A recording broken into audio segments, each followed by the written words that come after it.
আমি আজকের যে কর্মসূচি পেয়েছি সেখানে সম্পূরক কার্যসূচি বলে আরেকটা পেজ পেয়েছি। তো এখানে কিছু বিল সামনে আনা হয়েছে এবং এগুলা অধ্যাদেশকে কেন্দ্র করেই হয়েছে বলে আমার ধারণা।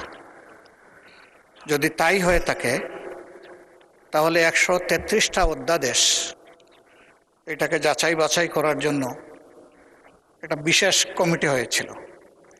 সেই কমিটি থেকে একটা রিপোর্ট সেদিন পেশ করা হয়েছে, আপনি যেটা অনুমোদন করেছেন।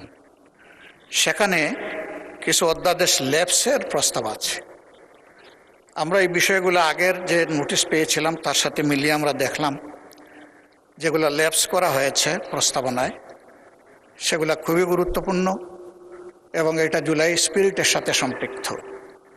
আমি আপনার বরাবরে বিনয়ের সাথে বলবো যে আমরা এই বিষয়ে আলোচনা করতে চাই এবং সেটা সংসদের প্রপার্টি।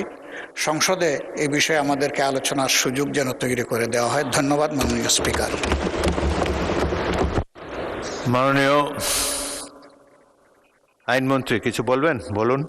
স্পিকার, মাননীয় বিরোধী দলীয় নেতা যে দুইটা বিলের ব্যাপারে আজকে উত্থাপন করেছেন, উনি হয়তো এটা মিস করে গেছেন। এটা কোনো অধ্যাদেশ থেকে উচ্চারিত কোনো আইন নয়, এটা ফ্রেশ বিল আকারে দুইটি মন্ত্রণালয় পাঠিয়েছেন। এই দুটি বিল 133টা অধ্যাদেশের অন্তর্ভুক্ত নয়, ফলে এটা ফ্রেশ বিল আকারে আসছে। আর উনি যে একটা আলোচনার কথা বলেছেন 133টা অধ্যাদেশের বিষয়ে আপনাদের সামনে যখন আসবে তখন উত্থাপন করব। ওনারা যেটা বলছেন আমরা ল্যাপস করেছি, কোনোটা হেফাজত করা হচ্ছে, আমরা পরবর্তীতে বিল আকারে অধিকতর যাচাই বাছাই করে আপনাদের সামনে সেগুলো আনব মাননীয় স্পিকার। সেটা যথাসময়ে উত্তর দেব আমরা।